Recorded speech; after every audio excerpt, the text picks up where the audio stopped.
Hi, I'm Monty, and welcome to the new YouTube channel that I've just started to follow the progress on the new home theater that I'm about to build. The theater is actually being built south of Hutto, Texas, but at the moment I'm stuck in a hotel room in Horsham, Pennsylvania.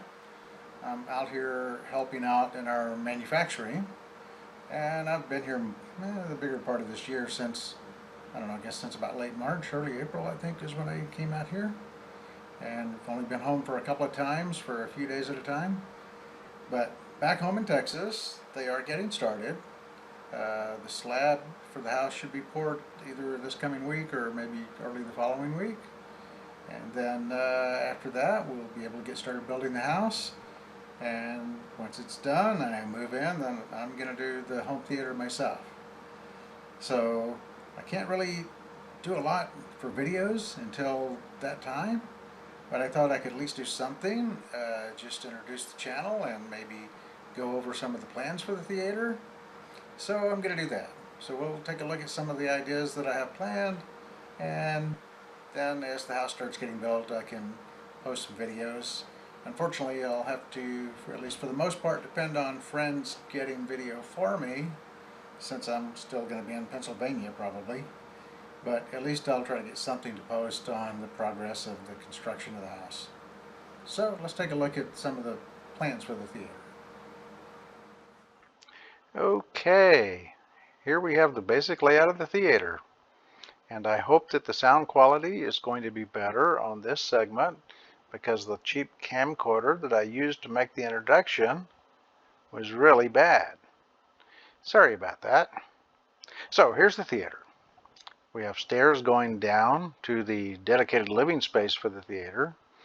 This theater is on the second floor, not in a basement. We don't really do too many basements in Texas, so it's on the second floor.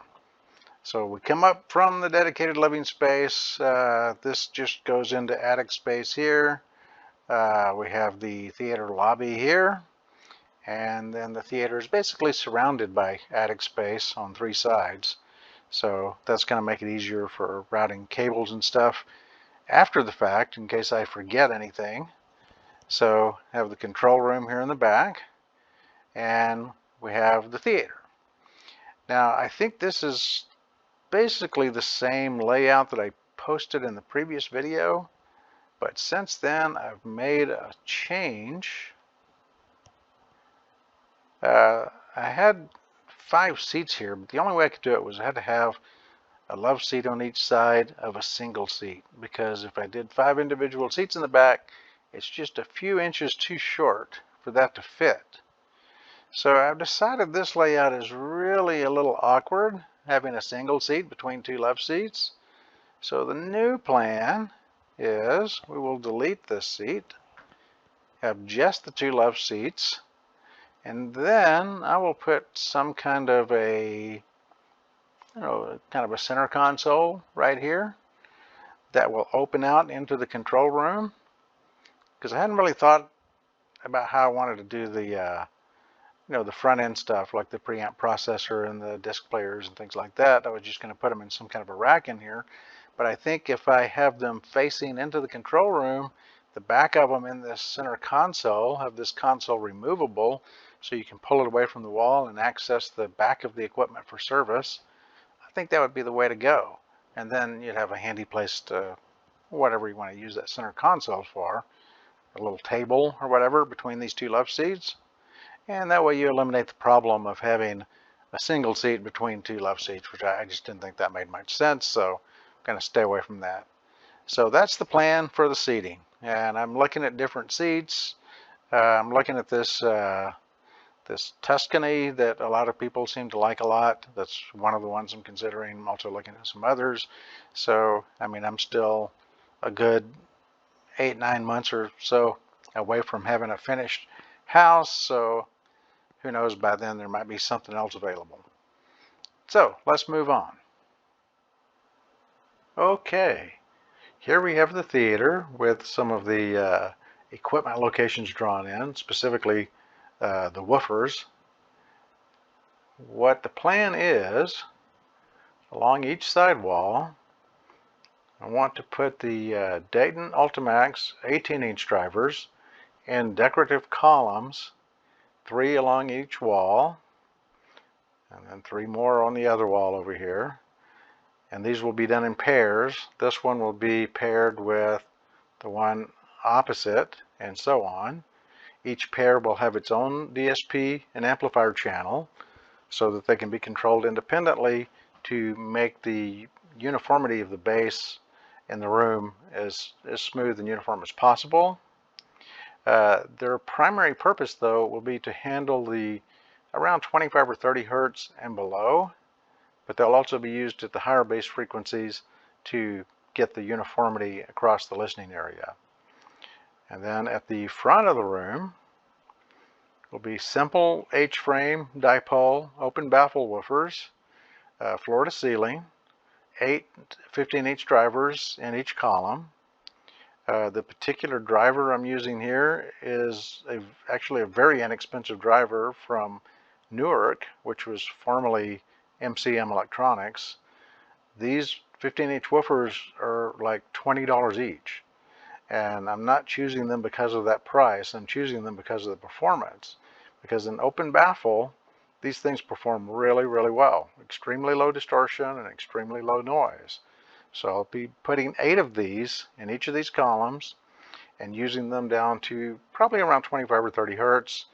And then the infinite baffle 18-inch drivers over here will take over below that and handle all the way down to probably single digit with 6 of those 18-inch drivers in the room. So, and then the screen size hasn't actually been determined yet. This is just kind of drawn arbitrarily.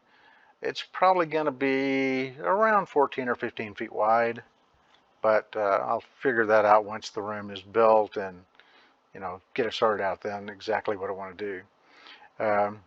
The main line arrays will be CBT, near floor to ceiling. Each line will use 14 of the Dayton AMT Pro 4 air motion transformers and 28 of the Dayton Reference 5-inch truncated frame mid-bass drivers. The center speaker will use the same drivers, 14 of the AMT Pro 4s and 28 of the 5-inch truncated frame reference drivers. It will be physically curved in the center section, but the ends will be physically straight, and they will be curved with DSP delays. So physically it's straight, but acoustically it will still follow this circular arc to make the CBT. And the CBT, I think I will probably make to be about plus or minus 25 degrees of dispersion. So it will have uniform dispersion, independent of frequency, plus or minus 25 degrees, which goes just beyond the edges of the front row of the listening area. And very little will be radiated, very little energy will be radiated beyond that, which will dramatically reduce the need for any kind of room treatment. I'll still be using room treatment, but it won't be needed nearly as much if you had a conventional speaker that was not controlling the dispersion the way the CBT does. And by the way, if you're not familiar with the CBT, you need to take a look at Don Keel's website, and he can explain the CBT technology. This was originally a technology developed for the U.S. Navy for mapping the ocean floor. They needed a way to project sound waves uniformly with uniform dispersion independent of frequency to do that, and Don has adapted that technology to loudspeakers to get constant beam width or constant dispersion independent of frequency. So that's what this center speaker, I had a similar one in my old theater, but the old one was physically curved the entire length. This one will just be physically curved in the middle and then DSP curved on the ends, just to keep the speaker from being so deep. And I'll have this mounted behind an acoustically transparent screen, so I don't want to have to move the screen so far away from the back wall, which with a physically curved with it curved all the way, I'd have to do that. So that's why I'm making this physically straight here, to avoid having to get the screen so far out into the room. So amplifiers, I figure I'll put all the right amplifiers over on this corner, all the left amplifiers up here somewhere, and put the center amplifiers in the middle. The lines will all use Emotiva. It's a 7-channel, I think it's 7 times 80 watts or something. There'll be 2 of those driving each of the arrays. So there'll be 2 of those over here on the left main line array, and then 2 of them driving the center speaker, and then 2 of them driving the right main array. So it's actually 14 channels of amplification for each of those speakers, but that's because of the fact that it's a CBT. You could do it with less than that, but then you have to use careful arrangements of series parallel and combinations of that with resistors and so on to get the proper shading. It's easier just to use independent channels. That way you can adjust the gains to get the shading, which shading is basically just attenuation. The center part of the speaker is operating full output, and as you move toward the ends, it's attenuated to about minus 10 or 12 dB on the ends. So having independent channels across the line makes that a lot easier to do. So that's why you need 14 channels of amplification just for this one speaker, and also for each of the main lines. So the woofers, I'm probably going to use the ICE modules from Parts Express. They're something like 1,000 watts. So I figure put one of those modules on each woofer, let the dipoles have one, and then each of these 18-inch drivers will have a module driving that, and then the same thing on the other side of the room. Or I could probably let one module drive like the left and right, but I don't know. It's might be easier just to have each one have its own amplifier. They're not very expensive anyway, so that might be the way I go with that. So anyway, that's the basic layout. All the front end stuff will be down here. Now that I've made this change to get rid of that center seat, I can have access to the front of the got an Anthem ABM60 preamp processor that I can put in here. And the front of it will be accessed in the control room.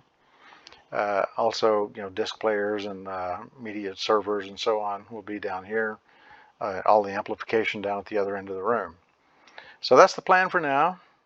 I'm looking forward to getting started on this. I'm just anxiously awaiting for the slab to be poured, hopefully next week, or this coming week, that is. And hopefully framing will start shortly after that. When it reaches the point where the pre-wire needs to be done, I'm going to take 2 weeks off work and just do all that myself. I'm also going to be doing whole house audio, distributed audio, so I'll have speakers mounted in the ceilings of all the rooms, and I'll have to route all the wiring for that, and I'm going to mount some little subwoofer boxes in the ceiling for that, so that's going to be a lot of work to be done. But anyway, that's it for now. Hopefully I'll have an update pretty soon showing that the slab has been poured, and then more updates after that as the framing continues, and especially once I start pre-wiring, I'll want to keep that updated pretty well, because I'll want anyone watching that sees me forgetting something that I need to wire to make a comment and remind me to do it, because I don't want to get the thing built and then realize I left something out. So that's it. Thanks for watching, and hopefully more updates will be coming soon.